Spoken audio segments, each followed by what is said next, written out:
All right, let's cut right to it. If you're a leader, you know you're getting bombarded with AI advice from every direction.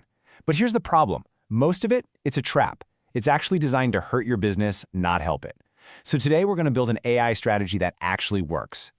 You've heard it all, right? Automate everything. Replace those expensive roles. You gotta chase the latest tech. I mean, on the surface, it sounds pretty smart. But honestly, these are traps.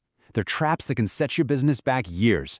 So the real question is, how do we sidestep all that noise and find the real strategic advantage? Okay, this right here is the single most important mindset shift you need to make.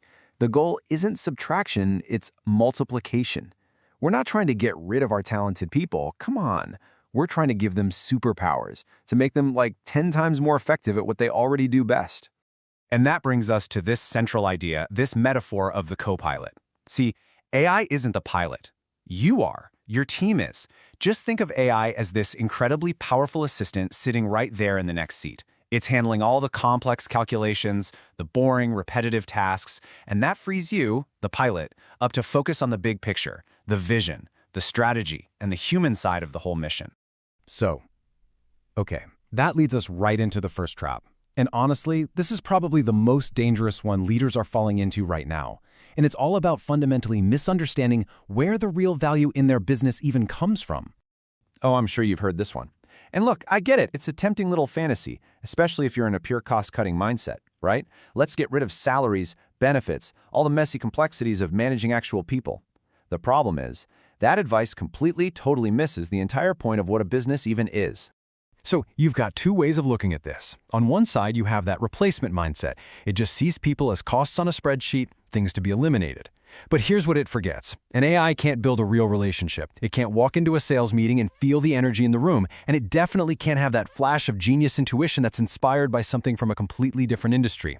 But on the other side, you have the amplifier mindset. This is where you see your team as your single greatest competitive advantage. And now, with AI, it's an advantage you can make exponentially more powerful.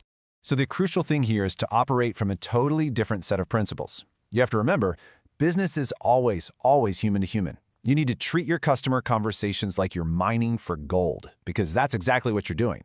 That's where you find out what's broken, what people actually want, what you should build next. I mean, sure, an AI can summarize a transcript, that's easy, but it can't mine for the gold.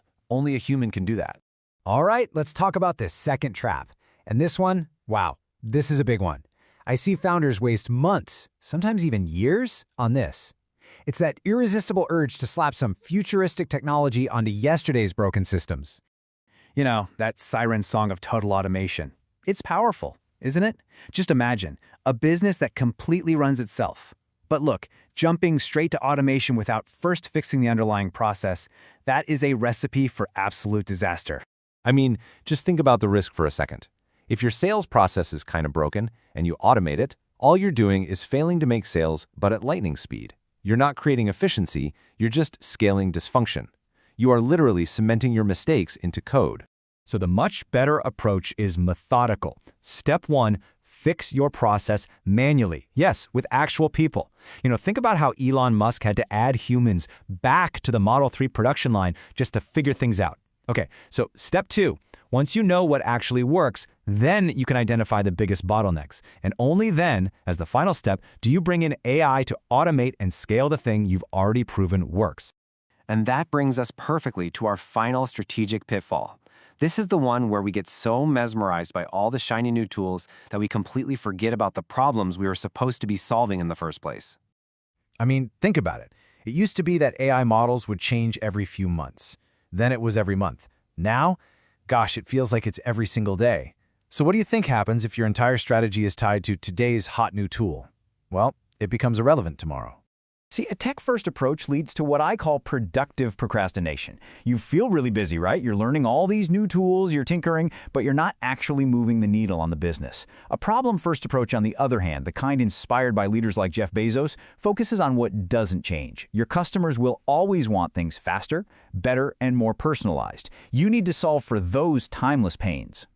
So instead of chasing every single new thing, the really smart move is to build a small, curated AI toolkit. You have to recognize that these things are specialized instruments. They're not one size fits all. So you might use, say, Claude for its powerful writing abilities, and then you might use Gemini for its really deep research access, and maybe another tool for something else entirely. It's all about matching the right tool to the right problem. And here's a perfect example of why understanding these fundamentals really matters. A lot of people think more data is always better. But if you feed an AI too much irrelevant information, you get this thing called context rot. Just imagine giving someone 10 different maps to find one single address. You're not helping, you're just confusing them.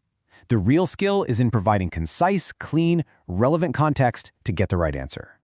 Okay, so let's say you've avoided all these traps. The real question emerges, right? If everyone on the planet has access to the same powerful AI tools, where do you find your edge? How do you actually win? And here it is. This is the key. Your competitive advantage, your moat.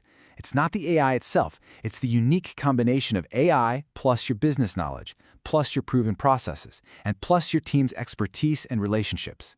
That is something no one on Earth can copy. Because at the end of the day, AI is just a tool. That's it. A hammer doesn't just build a house by itself, right? A skilled carpenter using that hammer builds the house. Just having access to AI gets you absolutely nothing. Your real defensible value lies in how you and your team uniquely wield that tool to create something nobody else can. So I'm going to leave you with this one question to really think about. Take a hard look at your organization. What is that one core human strength? Is it your team's incredible customer relationships? Is it their deep industry expertise? Maybe it's their creative problem solving. Identify that one thing, that core human strength, and then ask yourself, how can AI be its co-pilot starting right now?